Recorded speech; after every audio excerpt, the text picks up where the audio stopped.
Buenas tardes, buenas tardes. Vamos a empezar la 57 subasta y vamos a empezar, vamos a ver, quiero que remodee todo el mundo. 25, hola. Vamos a ver, aquí tengo un Vika.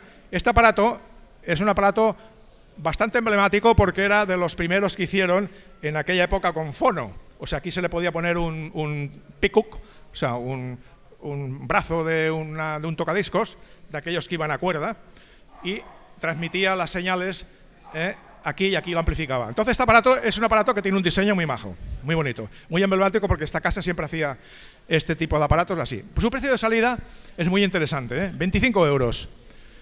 25 a la 1, 25 a las 2 y 25 a las...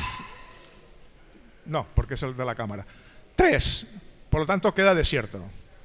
Un comprobador de lámparas. 20 euros. Ostras, si esto lo tuve yo. Ah, no. No. Este no. Bueno, pues es completo, ¿eh? Y esto no creo que se estropee nunca.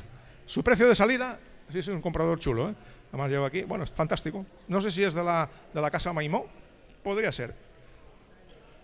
Sí, sí. Bueno, pues su precio de salida son 20 euros. 20 a la 1, 20 a las 2, por este magnífico comprobador de lámparas, todas, americanas, todo. ¿Ha levantado el dedo? Sí, ha levantado el dedo. Mira, hombre, amigo, se lo lleva el señor Luis, de Tudela, nuestro asiduo, y como muchos que hay por aquí, que venís de fuera de la península, bueno, fuera de Cataluña, pues nada, adjudicado. Adjudicado, ¿dónde está mi martillo? Venga, que te voy a dar un martillazo. Ponga el dedo usted aquí. Bueno, pues nada, muchísimas gracias por vuestra asistencia.